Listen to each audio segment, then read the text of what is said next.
Hello दोस्तों, स्वागत है आपका कॉमर्स एकेडमी के यूट्यूब चैनल पे। दोस्तों, आज की वीडियो में हिंदी पैडागोजी से फिर हम लोग 25 इम्पॉर्टेंट क्वेश्चन प्रैक्टिस करेंगे। कल भी मैंने एक वीडियो अपलोड किया था हिंदी पैडागोजी पे, जिस पे पहले चैप्टर से मैंने कुछ 25 इम्पॉर्टेंट क्वेश्चन प्रैक्टिस कराए थे, जो कि आपके अपकमिंग एग्ज़ाम के लिए बहुत ही इम्पॉर्टेंट होंगे। सीटेट में जो भी सिलेबस है, उन सिलेबस के अकॉर्डिंग मैंने एक सीरीज़ तैयार की है। उस सिलेबस का जो भी टॉपिक है, हर टॉपिक से 25-25 क्वेश्चन जो सिलेक्टेड हैं आपके अपकमिंग एग्ज़ाम के लिए, वो आपको प्रैक्टिस कराए जाएंगे, जो आपके अपकमिंग एग्ज़ाम के लिए बहुत ही इम्पॉर्टेंट होंगे। ठीक है, तो दोस्तों हमारे चैनल को सब्सक्राइब कर लीजिए अगर आप भी सीटेट की प्रिपरेशन कर रहे हैं तो। साथ ही बेल आइकन भी दबा दीजिए ताकि सारे वीडियोज़ आप तक पहुँचते रहें। तो चलिए देखते हैं आज का पहला क्वेश्चन। हमारा जो पहला क्वेश्चन है आज का, वो है भाषा के विषय में कौन सा कथन गलत है। क्वेश्चन पूछ रहा है कि भाषा के विषय में कौन सा कथन गलत है। पहला ऑप्शन है भाषा मनुष्य के बीच संवाद स्थापित करने का काम नहीं करती है। दूसरा ऑप्शन है भाषा सामाजिक अस्मिता का साधन नहीं है। तीसरा ऑप्शन है भाषा ज्ञानार्जन का साधन है। चौथा ऑप्शन है भाषा नियमबद्ध व्यवस्था है। इसका जो सही आंसर है वो है ऑप्शन नंबर 1, यानी भाषा जो है मनुष्य के बीच संवाद स्थापित करने का कार्य नहीं करता है, ये कथन गलत है। ठीक है, बाकी जो सारे स्टेटमेंट्स हैं, यानी भाषा जो है वो सामाजिक अस्मिता का साधन नहीं है, ठीक है, ये कथन सही है। भाषा ज्ञान अर्जन का साधन है, ये भी कथन सही है। और भाषा नियमबद्ध व्यवस्था है, ये भी कथन सही है। तो जो पहला का आंसर है वो है ऑप्शन नंबर 1। चलिए देखते हैं अगला क्वेश्चन। पहला क्वेश्चन, सेकंड क्वेश्चन है भाषा शिक्षण क्या है। ऑप्शन है हमारे पास ये जानना कि बच्चों को पढ़ना लिखना कैसे सिखाया जाता है। दूसरा ऑप्शन है ये जानना कि बच्चा पढ़ना लिखना कैसे सीखता है। तीसरा है 1 और 2 दोनों, और चौथा है इनमें से कोई नहीं। इसका जो सही आंसर होगा वह है ऑप्शन नंबर 3, यानी भाषा शिक्षण क्या है, ये जानना कि बच्चों को पढ़ना लिखना कैसे सिखाया जाता है, साथ ही साथ ये जानना कि बच्चा पढ़ना लिखना कैसे सीखता है। चलिए अगले क्वेश्चन की तरफ बढ़ते हैं। अगला जो क्वेश्चन है,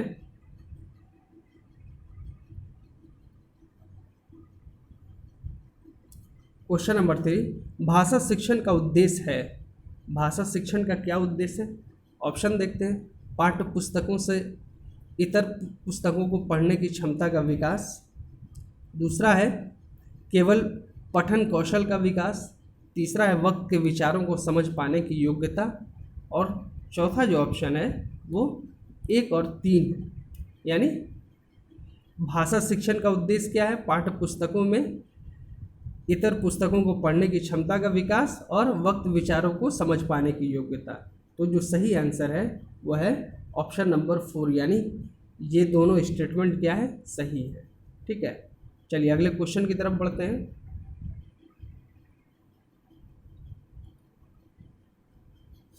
भाषा शिक्षण आवश्यक है। ऑप्शन क्या है हमारे पास? भाषाई कौशलों को परिचित कराने के लिए। दूसरा है बच्चों की कल्पना शक्ति को बढ़ाने के लिए। तीसरा है सृजनात्मक का विकास करने के लिए। और चौथा है इनमें से सभी।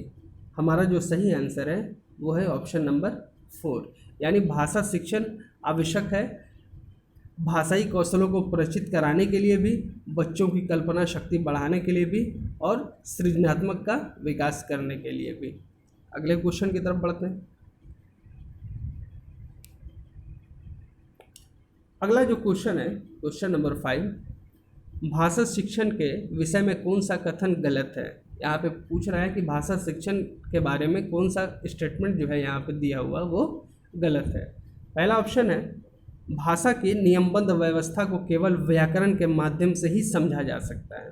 दूसरा है भाषा शिक्षण से समृद्ध भाषिक परिवेश उपलब्ध कराना जरूरी है।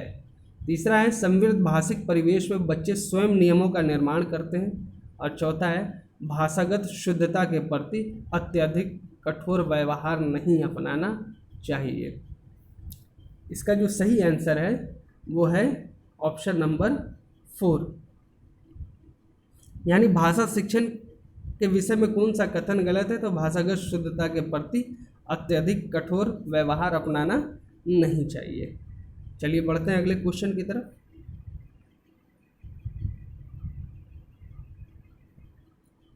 अगला जो क्वेश्चन है हमारे पास वह है, निम्न में से कौन प्राथमिक स्तर पर भाषा शिक्षण का उद्देश्य अनिवार्य नहीं है? क्वेश्चन क्या पूछ रहा है कि कौन सा ऐसा ऑप्शन है जो प्राथमिक स्तर पर भाषा शिक्षण का उद्देश्य अनिवार्य नहीं है? पहला है अलग अलग विषयों में प्रयुक्त शब्दों को ही सही अर्थ ग्रहण करना। दूसरा है अलग अलग विषयों और परिस्थितियों में अपनी बात व्यक्त करने की कुशलता का विकास। तीसरा है भाषा की अलंकारिक प्रयोग की क्षमता का विकास। और चौथा है मानवीय मूल्यों का विकास। इसका जो सही ऑप्शन है वो है ऑप्शन नंबर 3। यानी प्राथमिक स्तर पर भाषा शिक्षण का उद्देश्य अनिवार्य नहीं है। कब है? भाषा के अलंकारिक प्रयोग की क्षमता का विकास, ये उद्देश्य भाषा शिक्षण में अनिवार्य नहीं है। अगले क्वेश्चन की तरफ बढ़ते हैं। अगला क्वेश्चन है भाषा शिक्षण की विधियां यहाँ पे रिक्त स्थान है पर निर्भर करनी चाहिए। ऑप्शन देखते हैं हमारे पास, बच्चों का स्तर, आयु और प्रकरण। दूसरा है परीक्षा पद्धति। तीसरा है लक्ष्य भाषा। चौथा है समय अवधि। इसका जो सही आंसर होगा वो है ऑप्शन नंबर 1। यानी भाषा शिक्षण की जो विधियां हैं किस पर निर्भर करती हैं? तो बच्चों का स्तर, आयु और प्रकरण पर निर्भर करनी चाहिए। ठीक है, अगले क्वेश्चन की तरफ बढ़ते हैं। अगला क्वेश्चन है कि अभिप्रेरण का सिद्धांत है। पहला ऑप्शन है आवृत्ति का सिद्धांत। दूसरा ऑप्शन है आगमन और निर्गमन का सिद्धांत।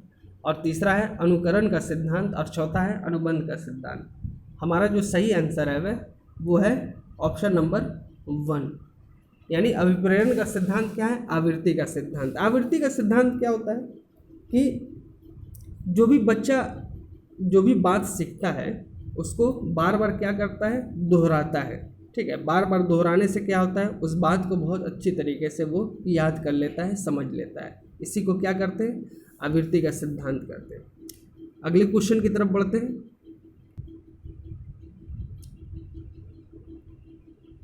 अगला जो क्वेश्चन है वो है क्वेश्चन नंबर 9।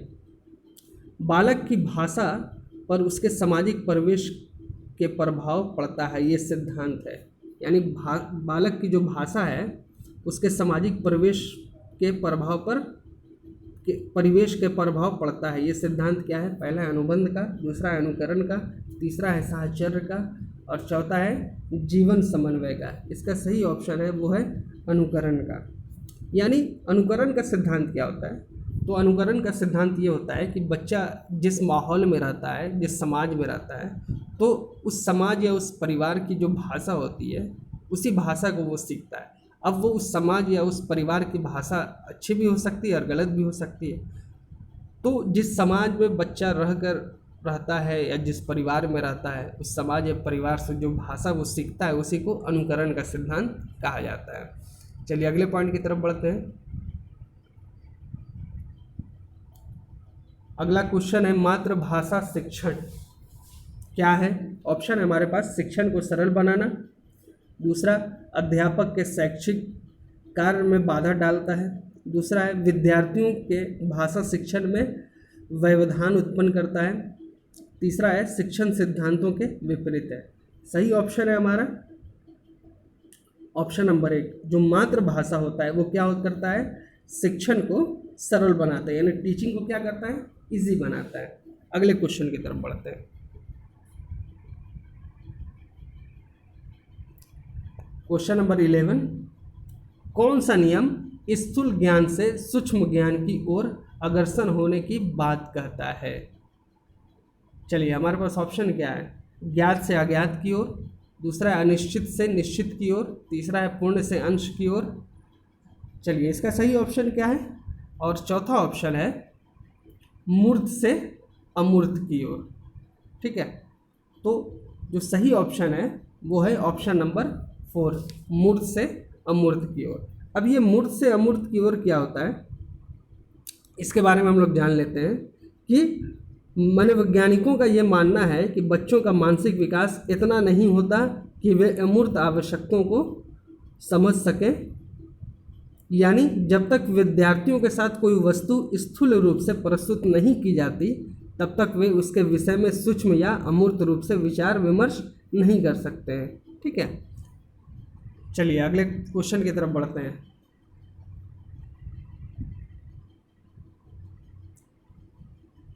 दूसरा है क्वेश्चन नंबर 12, कविता पाठ कराना किस सिद्धांत के अंतर्गत आता है। दूसरा है शिक्षण सूत्रों का सिद्धांत, चौथा है बाल केंद्रित का सिद्धांत, तीसरा है जीवन समन्वय का सिद्धांत और चौथा है क्रियाशील का सिद्धांत। इसका जो सही आंसर है वो है क्रियाशील का सिद्धांत, यानी कविता पाठ कराना क्रियाशील सिद्धांत के अंतर्गत आता है। अब ये क्रियाशील सिद्धांत क्या होता है कि क्रियाशील सिद्धांतों में क्या होता है, बालकों में सीखने के क्रम में रुचि एवं उत्साह को बढ़ाना। क्रियाशील सिद्धांत का उद्देश्य क्या होता है कि जो बालक होते हैं उनके बीच क्या करें, उनकी रुचि और उत्साह को बढ़ाया जा सके। ठीक है, उनको नई नई चीज़ें सिखाई जा सके, उनके अंदर क्रिएटिविटी लाई जाए। ठीक है, चलिए अगले क्वेश्चन की तरफ बढ़ते हैं। क्वेश्चन नंबर 13, शुरू में बालक इनमें से किस सिद्धांत के आधार पर सीखता है। शुरू में बालक इनमें से किस सिद्धांत के आधार पर क्या सीखता है, भाषा सीखता है। पहला बहुमुखी प्रयास के सिद्धांत पर, दूसरा है मनोरंजन के सिद्धांत पर, तीसरा है अनुकरण के सिद्धांत पर, चौथा है अभ्यास के सिद्धांत पे। इसका जो सही आंसर है वो है अनुकरण का सिद्धांत। ठीक है, अब अनुकरण का सिद्धांत मैंने आपको अभी भी बताया कि बच्चा जिस समाज या जिस परिवार में रहता है वो शुरू में उस समाज या उस परिवार से ही क्या करता है, भाषा सीखता है। ठीक है, अब उस समाज या उस परिवार की अगर अच्छी भाषा होगी तो वो अच्छी भाषा सीखेगा और गलत भाषा होगी तो गलत भाषा सीखेगा। चलिए अगले क्वेश्चन की तरफ बढ़ते हैं। अगला जो क्वेश्चन है क्वेश्चन नंबर 14, कि कहानियाँ बच्चों के भाषा विकास में किस तरह सहायक हैं। पहला ऑप्शन है ये भाषिक नियम ही सिखाती हैं, दूसरा है बच्चों के खाली समय का सही उपयोग करने में मदद करती हैं, तीसरा ऑप्शन है ये पाठ्य पुस्तक का सबसे महत्वपूर्ण हिस्सा है, चौथा ऑप्शन है ये बच्चे की कल्पना शक्ति, सृजनात्मक और चिंतन को बढ़ावा देती हैं। तो कहानियाँ जो होती हैं वो क्या करती हैं, ये बच्चों की कल्पना शक्ति, सृजनात्मक और चिंतन को क्या करती हैं, बढ़ावा, यानी उनके सोचने समझने की जो क्षमता होती है कहानियाँ पढ़ने से। ठीक है, और उनकी जो कल्पना शक्ति होती है वो क्या होती है, बढ़ती है, उनका विकास होता है। अगले क्वेश्चन की तरफ बढ़ते हैं। अगला है क्वेश्चन नंबर 15, भाषा शिक्षण का सिद्धांत का नियम नहीं है, यानी भाषा शिक्षण का जो सिद्धांत है इनमें से कौन उसका नियम नहीं है। पहला ऑप्शन है कि वैयक्तिक विभिन्नता का सिद्धांत, दूसरा है निश्चित से अनिश्चित की ओर का सिद्धांत, तीसरा है निश्चित उद्देश्य एवं पाठ्य सामग्री का सिद्धांत, चौथा है विश्लेषण से संश्लेषण की ओर। इसका जो सही आंसर है वो है ऑप्शन नंबर 2, निश्चित से अनिश्चित की ओर का सिद्धांत। चलिए अगले क्वेश्चन की तरफ बढ़ते हैं। उदाहरण देकर नियमों का निर्धारण किया जाता है। उदाहरण देकर नियमों का निर्धारण किया जाता है। चलिए ये कौन सा सिद्धांत है। पहला है कौन सा नियम है, सरल से जटिल की ओर का नियम, दूसरा है विशेष से सामान्य की ओर का नियम, तीसरा आगमन से निगम की ओर का नियम और चौथा है मनोवैज्ञानिक से तार्किक की ओर का नियम। चलिए इसका जो सही आंसर होगा वो है ऑप्शन नंबर 3, आगमन से निगमन की ओर का नियम। अब देखिए यहाँ पे आगमन से निगमन की ओर का नियम क्या होता है। इस नियम के अनुसार विद्यार्थियों को शिक्षित करते समय उदाहरण देकर नियमों का निर्धारण किया जाता है। यानी आगमन से निगमन का जो नियम होता है, इस नियम के अंतर्गत किसी भी विशेष वस्तु के बारे में जब किसी भी बच्चे को बताया जाता है तो क्या किया जाता है, उसे उदाहरण देकर उसे बताया जाता है ताकि वो बच्चा उसको अच्छे से समझ सके। ठीक है, तो उदाहरण देकर निर्धारण करना या समझाने का जो नियम होता है उसे आगमन से निगमन की ओर का नियम कहा जाता है। अगले क्वेश्चन की तरफ बढ़ते हैं। क्वेश्चन नंबर 17, भाषा शिक्षण के विषय में कौन सा कथन गलत है? पहला है भाषा अर्जन और भाषा अधिगम में अंतर होता है, बिल्कुल सही। दूसरा है भाषा शिक्षण में केवल भाषाई शुद्धता पर ही बल रहता है, यही ऑप्शन क्या है? गलत है। इसका मतलब 3 और 4 क्या है? सही होगा। तो भाषा शिक्षण के विषय में भाषा शिक्षण में केवल भाषाई शुद्धता पर ही बल रहता है, ये कथन क्या है? गलत है। अगले क्वेश्चन की तरफ बढ़ते हैं।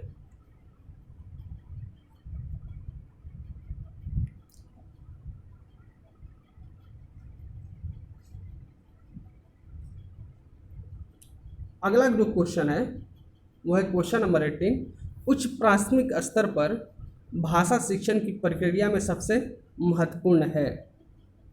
ऑप्शन क्या है हमारे पास? पहला है पाठ्य पुस्तकों में दिए गए साहित्यिक अंशों की विस्तृत व्याख्या।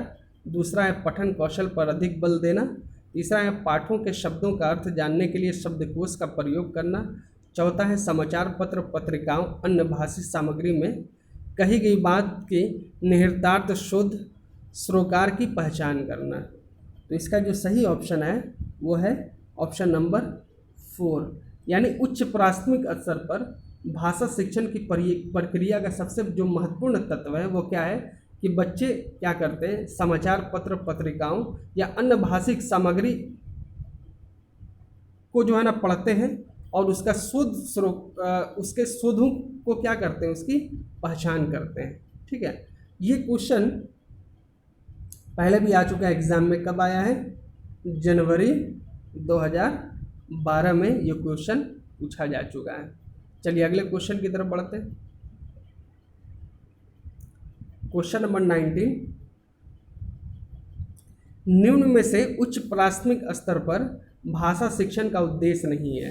क्वेश्चन क्या पूछ रहा है? निम्न में से कौन है उच्च प्राथमिक स्तर पर भाषा शिक्षण का उद्देश्य नहीं है? पहला है सही रूप में समझना। दूसरा है व्याकरण के नियमों को रटना।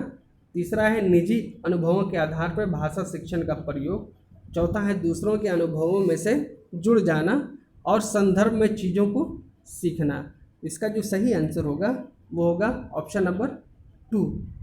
ठीक है, यानी जो प्राथमिक स्तर पर भाषा शिक्षण का जो नियम नहीं है वो क्या है? व्याकरण के नियमों को रटना। ठीक है, चलिए अगले क्वेश्चन की तरफ बढ़ते हैं। चलिए अगला जो सवाल है वो है क्वेश्चन नंबर 20, स्वाभाविक अभिव्यक्ति कल्पनाशीलता कौशल और सोच को विकसित करना। ऑप्शन है हमारे पास भाषा शिक्षण को किसी प्रकार की दिशा नहीं देता। दूसरा है भाषा शिक्षण का एकमात्र उद्देश्य है। तीसरा है भाषा शिक्षण का उद्देश्य नहीं है। और चौथा है भाषा शिक्षण का एक महत्वपूर्ण उद्देश्य है। चलिए हमारे पास जो सही ऑप्शन है वो है ऑप्शन नंबर 4, यानी स्वाभाविक अभिव्यक्ति, यानी नेचुरल जो एक्सप्रेशन होता है, कल्पना शक्ति होती है, कौशल और सोच को विकसित करना क्या कहलाता है? भाषा शिक्षण का ये एक महत्वपूर्ण उद्देश्य है। ठीक है, ये क्वेश्चन कब आ चुका है? ये भी क्वेश्चन नवंबर 12 में पूछा जा चुका है। ठीक है, चलिए अगले क्वेश्चन की तरफ बढ़ते हैं। क्वेश्चन नंबर 21, भाषा शिक्षण में अनिवार्य है। भाषा शिक्षण में इनमें से कौन अनिवार्य है? ऑप्शन क्या है? पहला है मानक भाषा पर बल। दूसरा है समग्रतावादी दृष्टिकोण। तीसरा है विशेष आवश्यकता वाले बच्चों के साथ भिन्न व्यवहार। और चौथा है वर्तनीय संबंधी गृह कार्य।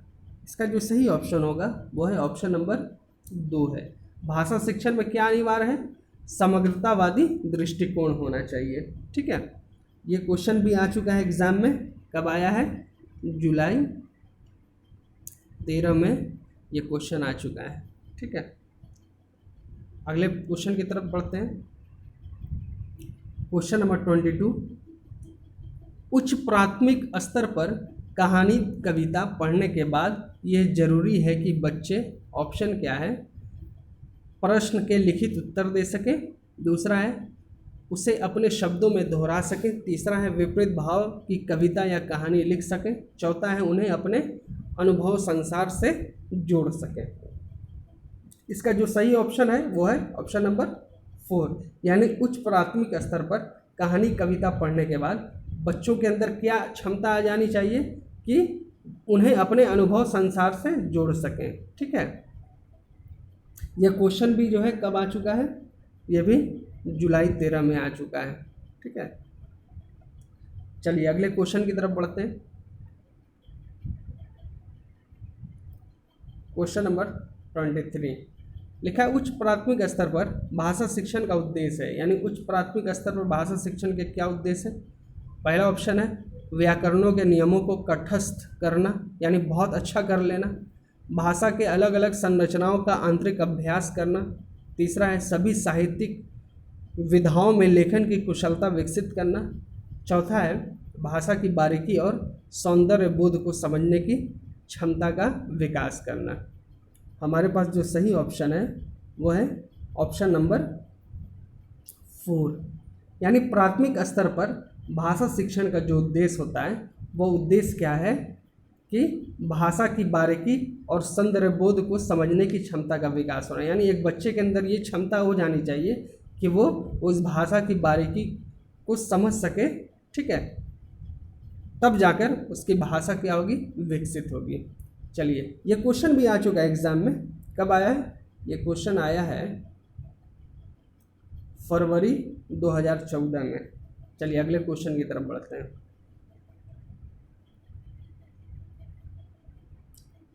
अगला जो क्वेश्चन है क्वेश्चन नंबर 24 क्या है, भाषा शिक्षण के विषय में किसी शिक्षक के लिए सबसे महत्वपूर्ण है, यानी एक टीचर जब भाषा शिक्षण करता है, ठीक है, तो उसके लिए सबसे महत्वपूर्ण क्या है। पहला ऑप्शन है पाठ्यचर्या सहगामी क्रियाओं का आयोजन करना, दूसरा है भाषा के अधिक अवसर प्रदान करना, भाषा के प्रयोग के अधिक अवसर प्रदान करना। जी हाँ, यही सही आंसर होगा। ठीक है, कि प्राथमिक स्तर पर, ठीक है, एक शिक्षक के लिए सबसे महत्वपूर्ण क्या हो जाता है कि वो बच्चों को भाषा प्रयोग करने के अधिक से अधिक अवसरों को प्रदान करे, क्योंकि बच्चा जो है जितना अधिक भाषा का प्रयोग करेगा उसका भाषा क्या होगा, उतना ही विकसित होगा। ठीक है, ये क्वेश्चन भी एग्जाम में आ चुका है, कब आया है, सितंबर 2015 में ये क्वेश्चन एग्जाम में आ चुका है। चलिए अगले क्वेश्चन की तरफ बढ़ते हैं। क्वेश्चन नंबर 25 जो कि आज का आखिरी सवाल भी होगा, क्या है, हिंदी भाषा शिक्षक के रूप में आप किसे सबसे अधिक महत्वपूर्ण मानते हैं, यानी हिंदी भाषा के शिक्षक के रूप में सबसे अधिक महत्वपूर्ण क्या होगा।